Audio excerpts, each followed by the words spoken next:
कभी बीच में हटा नहीं है तैयारी। तो मुझे लग रहा था कि मेरी बस की नहीं है करना। फाइनेंशियल दिक्कतें भी हुई तो इसमें थोड़ा टाइम जॉब वगैरह भी लग रहा था जिंदगी बर्बाद है, अब कुछ पता नहीं वर्थ फिट है या नहीं है। इसके अलावा मेरी जिंदगी में कुछ नहीं है, मैं यही करूंगा। जो कि मैंने अरेंज में प्रूफ रीडिंग काम करता था, वहाँ पे केमिस्ट्री में 155 मार्क्स है और बायो में 325 मार्क्स है। करना तो MBBS ही करना और कुछ करना ही नहीं है।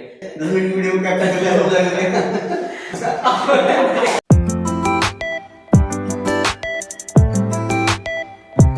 आज मेरे साथ निशांत है। निशांत की काफी इंटरेस्टिंग जर्नी है। ये एक बिलो एवरेज स्टूडेंट से, हाँ मैं बिलो एवरेज कह रहा हूँ क्योंकि मैंने निशांत को पर्सनली देखा है। एक बिलो एवरेज स्टूडेंट से आज ने नीट क्रैक किया है अपने 7th ड्रॉप के बाद और 8th अटेम्प्ट है इसका।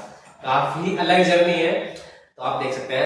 मैं वीडियो को आगे शुरू करने से पहले बता दूं कि निशांत एक कैटेगरी स्टूडेंट है और इसकी रैंक बहुत ज्यादा अच्छी ऐसे नहीं आई है। इसकी 1 लाख समथिंग रैंक है, जो कि इसकी कैटेगरी रैंक 9000 कैटेगरी रैंक है। उसके मार्क्स जो है 526 है। 524 मार्क्स है निशांत के। तो अगर आप 524 तक की जर्नी निशांत की कैसे बिलो एवरेज से यहाँ तक पहुंचा है ये देखना चाहते हैं तो ठीक है। लेकिन अगर आप एकदम से ऐसे कि मुझे 650 मार्क्स लाना है, 700 मार्क्स लाना है, कैसे आएंगे वो सब इस वीडियो में आपको नहीं मिलने वाला है। आपको सिर्फ एक जर्नी और कैसे एक बिलो एवरेज होते हुए भी आप इतने मार्क्स तक या फिर आप कैसे अपना जो है टारगेट अचीव कर सकते हो नीट यूजी का, ये इस वीडियो में हमने बताया हुआ है। तो निशांत के बारे में एक स्पेशल चीज ये है कि इसने कभी बीच में हटा नहीं है तैयारी से। ये पिछले 7-8 साल से तैयारी कर रहा था। बीच में घर में कुछ चीजें हुई, फाइनेंशियल दिक्कतें भी हुई तो इसने थोड़ा टाइम जॉब वगैरह भी की, सब कुछ किया, लेकिन अपनी तैयारी करता रहा। और एक यूनिक बात निशांत के बारे में ये है कि जैसे तैयारी करते हैं तो हम एडमिशन ले लेते हैं BSc MSc में वगैरह। निशांत ने कभी भी कोई एडमिशन नहीं लिया है कहीं भी। तो अभी इनसे हम जानेंगे कि क्या क्या चीजें थी, क्या इन्होंने किया ताकि नीट यूजी जो एस्पिरेंट्स है उनके लिए हेल्पफुल हो सके। सबसे पहले तो आपका स्वागत है हमारे चैनल में, ठीक है। तो निशांत आप मुझे बताओ कि जर्नी के बारे में कैसी रही, कब से शुरू हुई, कब तक जो गया। मैंने नीट यूजी की तैयारी 2017 में स्टार्ट की थी और जो मेरा फर्स्ट ड्रॉप था मैं 12 के साथ कर रहा था। 2016 में पहले मैंने मैथ्स से इंटर करी, जिसमें मुझे लगा कि मैथ्स से मेरी वजह से कुछ नहीं हो सकता। फिर मैंने फर्स्ट अटेम्प्ट मतलब उसमें बायो के लिए एडमिशन ले लिया कि एक पेपर बायो का दूंगा तो मेरी 12 बायो से हो जाएगी। जैसे मैंने बायो पेपर दिया तो मैंने नीट यूजी का पेपर दिया था उस दौरान, तो मेरे 103 नंबर आए थे। मुझे लगा कि मैं फर्स्ट टाइम दिया है तो देखते हैं आगे मेहनत करते हैं। तो फिर मैंने फर्स्ट एक और ड्रॉप लिया 2018 में पेपर देने का, तो मेरे 144 मार्क्स आए और मुझे लग रहा था कि मेरी बस की नहीं है करना। पर घर वालों ने सपोर्ट करा कि तुम कर सकते हो और मम्मी ने पापा ने सब ने सारा लगा कि कर सकते हो। फिर मैंने नीट यूजी 2019 दिया, उसमें मेरे 270 मार्क्स आए। घर वालों को लगा कि अब ये कर लेगा, पर 2019 में कट ऑफ ज़्यादा इंक्रीज हो गई। तो फिर ऐसा लगा कि हाँ भाई अब कर नहीं सकता कुछ भी है। फिर धीरे धीरे लगा। बीच में लॉकडाउन लगा तो मैं पूरा बर्बाद हो चुका था, मैं कुछ नहीं पढ़ा। 20 से 21 तक कुछ नहीं पढ़ पाया। फिर 20 का पेपर बेकार गया और 21 का पेपर बेकार गया। मैंने 21 में मेरे मार्क्स 398 आए थे और घर वालों को लगा कि अब तो रहने दो, छोड़ दो तैयारी। और ये कुछ एडमिशन नहीं लिया था किसी चीज़ में, BA BSc या कुछ ऐसा कुछ करा नहीं था, तो बस लग रहा था जिंदगी बर्बाद है, अब कुछ नहीं है। तभी 21 का पेपर देने के बाद जब 398 नंबर आए तो मुझे लगा कि मैं ना तब तक नहीं छोड़ूंगा जब तक मुझे नहीं मिलेगा। मैं उसमें लगा रहा। 22 का पेपर दिया, 22 में पहली बार मैंने असिस्टेंट रीजन देखा नीट में और मैं देख कर डर गया। मैंने वहाँ हाथ छोड़ दिए, मेरे 10 नंबर पूरे बैक हुए। मेरे 2022 में नंबर नीट यूजी में 388 आए, यानी 398 से 388, वहाँ मेरा बैक लगा। फिर मैंने सोचा कि अब मेरी बस की कुछ नहीं है। घर वालों ने भी आज छोड़ दिया, अब हमारी बस नहीं थी तैयारी करनी।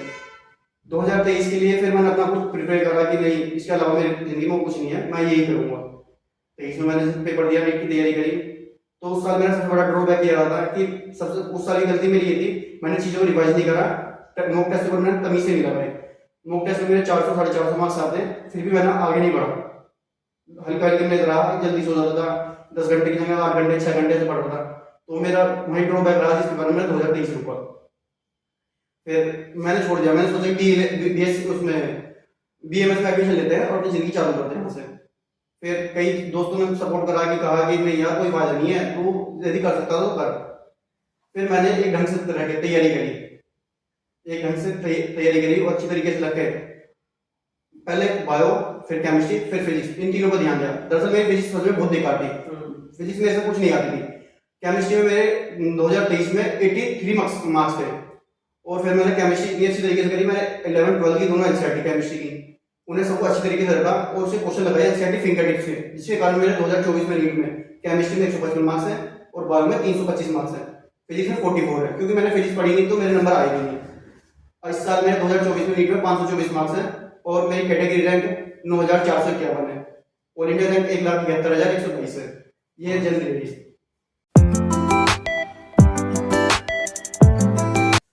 तो निशांत कैसे अपनी बिलो एवरेज से एवरेज और उसके बाद नीट में सिलेक्शन तक की जर्नी जो है कैसे शुरू हुई, कैसे बिलो एवरेज, मतलब फिजिक्स में बिल्कुल अंडरस्टैंडिंग, बिल्कुल कुछ समझ नहीं आ रहा था निशांत को, लेकिन मन में था कि हाँ एमबीबीएस तो करनी ही है। तो कैसे जो है चीजों को शुरुआत कैसे हुई, समझने की शुरुआत कैसे हुई निशांत? 2016 में फर्स्ट टाइम मैं पहली बार कोचिंग आया और मैंने कोचिंग में देखा कि नीट की तैयारी ऐसे ऐसे होते हैं। मेरे दोस्त लेके गया था, दरअसल मुझे पता नहीं था कि नीट की तैयारी करने जा रहे हो। जाकर उसने कोचिंग में बिठा दिया, देखा कि ऐसा होता है, प्रोसेस होता है। तभी 2016 वाले बच्चों का सिलेक्शन हुआ था। उन्हें देख के लगा कि कितनी खुशी होती होगी कि जब सिलेक्शन होता है। तो धीरे धीरे इंस्पायर होता रहे और 2017 में जब मैंने 12 करी तो दोस्तों सिलेक्शन हुआ था, प्रांजल भाई का सिलेक्शन हुआ था तभी, कि देखा कितनी खुशी वाली बात होती है। तो बस यही इंस्पायर रहा था कि दोस्तों को सिलेक्शन होता रहा, धीरे धीरे चीजें समझ में आई। पर शुरुआत में मेरे ऐसे सिलेबस सीक्वेंस से जा रहा था, नहीं आता समझ में कुछ भी कि कैसे करा जाए। बस बार बार प्रैक्टिस, नीट का पेपर दे देके समझ में आता रहा कि हाँ एक दिन मेरा भी होगा कि मैं मेहनत कर रहा हूँ। मैंने ईमानदारी से लगा रहा और क्वेश्चन प्रैक्टिस और एनसीईआरटी पढ़ता रहा, ये ले रहा। निशांत के बारे में एक चीज खास ये है कि जैसे 8 साल, मतलब मेरा 2017 वैसे मेरे साथ तैयारी निशांत करता था, तब से अब तक निशांत लगातार लगा ही रहा। हम ये नहीं कह रहे कि इसके मार्क्स बहुत ज्यादा है या फिर इसके जो सब्जेक्ट वाइज में बहुत अच्छा था, नहीं। लेकिन एक चीज मैं आपको बताना चाहूंगा, निशांत जब तैयारी करने आया था तो जैसे हम कहते हैं ना कि एवरेज स्टूडेंट से सिलेक्शन, एवरेज स्टूडेंट सिलेक्शन, मैं तो बिलो एवरेज था। हाँ, निशांत जो था मैं खुद बता रहा हूँ काफी बिलो एवरेज था। मतलब इसको तो चलो लगता ही नहीं था, बाकी को भी लगता था इसका सिलेक्शन तो कभी नहीं होगा, चाहे इसके पास कोई भी कैटेगरी हो इसका सिलेक्शन तो नहीं होगा, ऐसा लगता था लोगों को। जैसे इसके मार्क्स भी आप देख सकते हैं, ऐसे बड़े 100 200 300, मतलब थोड़े थोड़े थोड़े थोड़े हर साल इसमें मार्क्स बढ़ाते रहा है। बीच में जहां तक मुझे पता है, कहीं जॉब भी करी थी। जॉब की थी मैंने, अरेंज में प्रूफ रीडिंग काम करता था वहाँ पे। जैसे कोई नीट का पेपर छपा उसके बारे में देखना पड़ता था, ये थ्योरी छपती थी कि वो कहाँ गलती जा रही है। जैसे हम एग्जांपल ले नेचुरल सिलेक्शन की, इस पर वो लिखी है उसमें डेफिनेशन कि nature create struggle, individual having usual variation win in the struggle. अब स्ट्रगल की स्पेलिंग गलत हो रही तो मुझे ठीक करनी होती थी, वहाँ नेचुरल सिलेक्शन गलत लिख रहा तो ठीक करना होता था। तो निशांत ने जॉब की थोड़ा फाइनेंशियल अपना एस्पेक्ट सुधारने के लिए, और इसके अलावा एक यूनिक बात यह है कि निशांत ने जॉब भी वहां पे की जहां इसको नीट की प्रिपरेशन कंटिन्यू ही रहे। इसने जॉब भी वहां पे की जहां नीट से रिलेटेड ही बुक्स का काम होता था। जैसे आर्यन पब्लिकेशन में निशांत ने जॉब की, मिस्टेक्स वगैरह जो इसको था वो इम्प्रूव करता था, ये बाकी जो उनकी पब्लिकेशन में मिस्टेक होती थी तो वो भी वही सिलेबस रहता था जो निशांत को नीट में पढ़ना था। तो सबसे बड़ी बात यह है कि जैसे तुम्हारे साथ के निशांत, बहुत से तुम्हारे दोस्त वगैरह होंगे, किसी का सिलेक्शन हो गया होगा, किसी ने अपनी कोई और जर्नी शुरू कर ली होगी, कोई बीएससी एमएससी कर ली होगी। तो तुमने बीएससी में एडमिशन भी नहीं लिया, एमएससी में भी, मतलब बीएससी एमएससी तो बाद में होगी, मतलब बीएससी में भी एडमिशन नहीं लिया, बीए वगैरह कुछ नहीं लिया।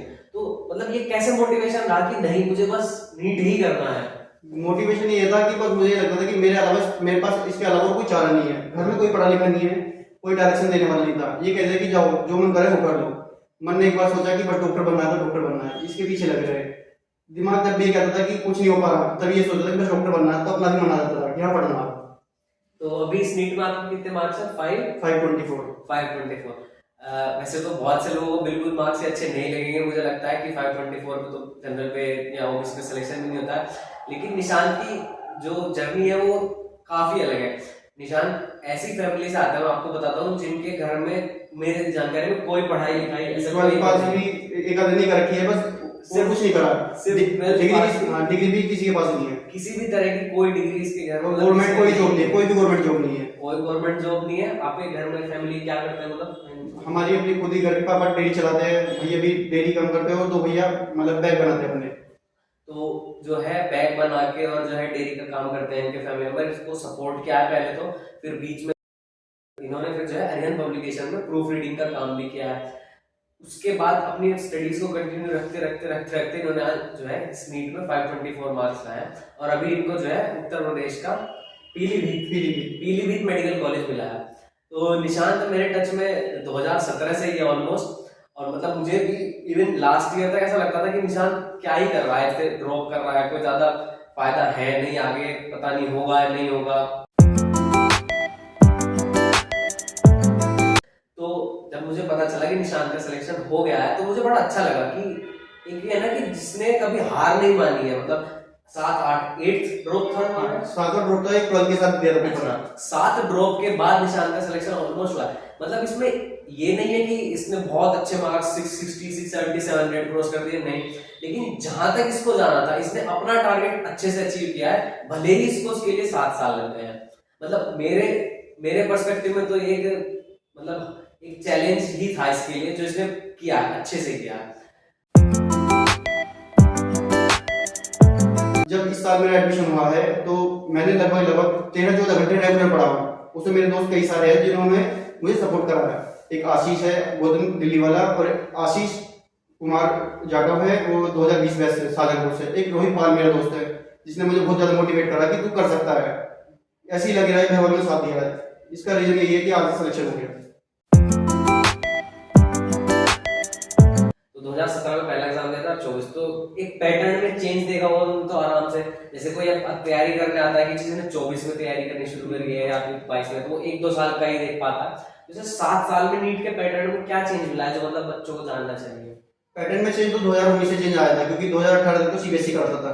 19 में हमारे में ये लगे था एनटीए ने क्या काम करा कि A to Z एनसीईआरटी लेता वो, और जो हमारा ये था सीबीएसई का काम करा 10% थोड़ा क्वेश्चन बाहर से रखता था वो। टच से होते थे वो सब्जेक्ट से ही, पर थोड़े से बाहर के होते थे, जिसके कारण कट ऑफ थोड़ी नीचे जाती है। अब टोटल एनसीईआरटी से आ रहा तो बच्चा रट लेता था सारा कंप्लीट ही।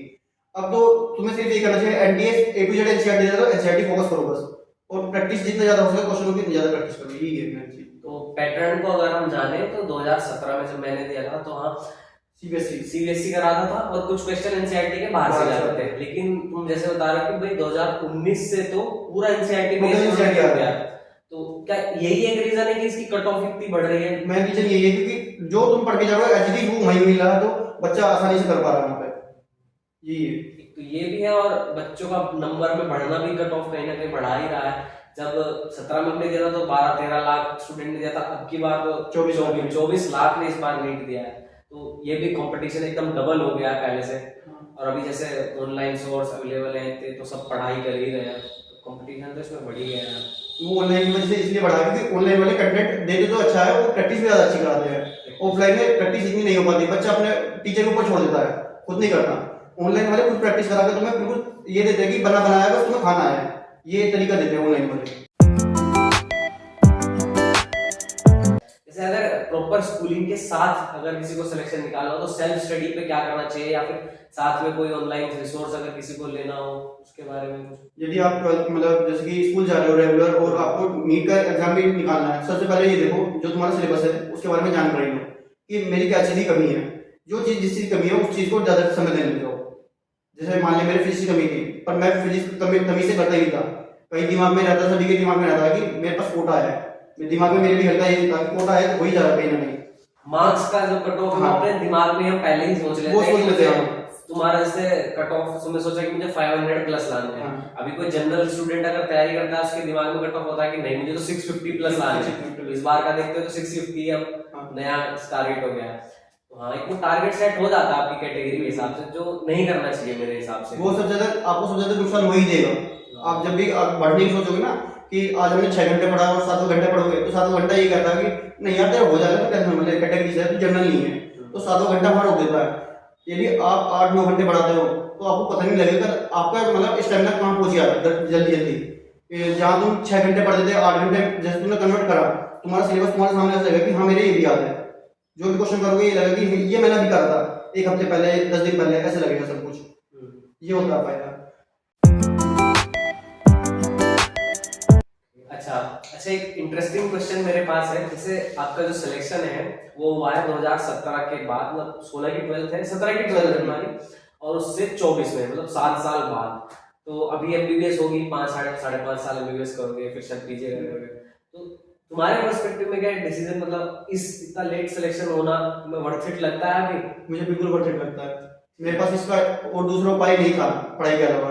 दूसरी चीज मैं मैथ से आके पहले बायो करी मैंने, और बायो में समझा कि कैसे कैसे करना होता। यदि मैं यहाँ से बैठ जाता, मैथ की साइड जाता, तो मुझे लगता था कि मेरे से हो पाएगा कुछ भी, क्यों मैंने इतना समय दे चुका था कि इसके अलावा यदि कुछ और सोचा तो मन नहीं लगेगा, और दिमाग में ये था कि कहीं ना कहीं बनना तो एमबीबीएस डॉक्टर बनना है, और भी मतलब और चीज में मन लगता ही नहीं था। तो अभी जैसे है निशांत को एमबीबीएस ही करनी थी यूजी क्लियर करके, क्या अभी इससे पहले 1-2 साल पहले ऐसा भी हुआ कि तुमको बीएमएस या बीडीएस मिल रहा हो? बीएमएस मुझे हर साल मिला है, 2021 में भी, 22 में भी, 23 में भी, पर मैंने इसलिए नहीं लिया था कि दिमाग में बस ये था कि करना है एमबीबीएस ही। 2023 में मुझे बीडीएस मिल गया था, बीडीएस मिल गया था, वो मैंने नहीं लिया था, वो मैंने छोड़ दिया कि नहीं, अब मुझे काउंसलिंग नहीं करना। तो निशांत के बारे में ये खास चीज है कि डिटर्मिनेशन थी पहले से ही कि करना तो एमबीबीएस ही करना है और कुछ करना ही नहीं है। मतलब 5-6 ड्रॉप के बाद बीएमएस मिलना शुरू हो गया, पिछले ड्रॉप तक बीडीएस भी मिल रहा था, लेकिन नहीं, करना एमबीबीएस ही करना है। और ऐसा नहीं है कि फुल मतलब घर वालों का फाइनेंशियली बहुत अच्छा बैकअप रहा हो कि कर जो भी करना है, ऐसा भी नहीं था। ऐसा भी नहीं था कि निशांत एक इंटेलिजेंट या एवरेज स्टूडेंट भी हो, बिलो एवरेज से आके अपनी फैमिली को सपोर्ट करते हुए भी, फाइनेंशियली भी इन्होंने जॉब भी करी है, अपने आप को संभालते हुए और एक टारगेट को लेते हुए कि एमबीबीएस ही करना है। मतलब ये काफी इंस्पायरिंग है मतलब मेरे लिए, तो इसीलिए मतलब मैंने इंटरव्यू लेना चाहा है निशांत का। मुझे पता है मतलब जैसे इनकी कैटेगरी रैंक है और 524 मार्क्स ही हैं, तो बहुत से लोग ऐसा सोचेंगे यार 7-8 साल बाद क्या है, क्या कर रहा है, मतलब ऐसे 524 ही तो मार्क्स लाए हैं, अगर ऑल इंडिया रैंक लगाए तो 1,00,000-1.25 लाख रैंक भी होगी, इतने बच्चों का नहीं पता। लेकिन मैंने ये इंटरव्यू इसलिए नहीं लिया है कि बहुत ज्यादा ये बताए कि इतने नंबर कैसे बढ़ाए या ऐसा इंटेलिजेंस, बस और आपके अंदर डिटर्मिनेशन है कि नहीं मुझे तो करना ही है, तो आप भी कर सकते हो। बस यही बताने के लिए मैंने इंटरव्यू लिया है, कैसे निशांत की जर्नी रही है।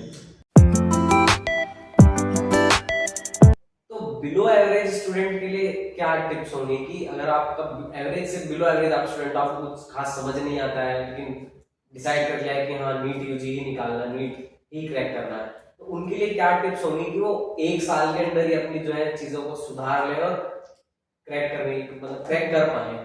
बिलो एवरेज वालों के लिए यही है कि जितना ज्यादा हो सके आप पढ़ाई के लिए टाइम दें। यदि आप 5 घंटे या 3 घंटे पढ़ते हैं, इससे सिलेक्शन नहीं होगा। यदि आप बिलो एवरेज है, आप पहले चीजें वही समझे कि जो चीजें तुम्हें नहीं आती उनसे पहले दूर रहो। सबसे पहले वो देखो जो तुम्हें चीजें ऐसे कि मतलब आती है और भूल रहे हो, आती है भूल रहे हो, जब वो तुम्हारी पक्का हो जाएगी तो जो चीजें तुम्हें नहीं आती उन चीजों को लिंक मिलेगा एक दूसरे से जोड़ने का कि हाँ ये कैसे समझी जा सकती है। और टीचरों को ज्यादा से ज्यादा कॉन्सेप्ट पर ध्यान दो, जितना वो बताते हैं उतने पढ़ो। ये तो मतलब अगर मैं इसको समराइज करूं तो अगर आप बिलो एवरेज स्टूडेंट हो तो आपको एक तो टाइम ज्यादा देना पड़ेगा। जितना एक एवरेज स्टूडेंट को, अगर एवरेज स्टूडेंट 8-10 घंटे या 7-8 घंटे पढ़ता है डेली नीट यूजी के लिए, तो आपको 10-12 घंटे तक पढ़ना पड़ेगा। और कोचिंग तो मतलब अब एक मैंडेटरी सा ही हो गया, आप कहीं ना कहीं कोचिंग ऑनलाइन या ऑफलाइन लेनी ही पड़ेगी। सेल्फ स्टडी करके तो बहुत मुश्किल है, और खासकर अगर आप बिलो एवरेज है तो आपको एक गाइड की या टीचर की जरूरत तो होने ही वाली है।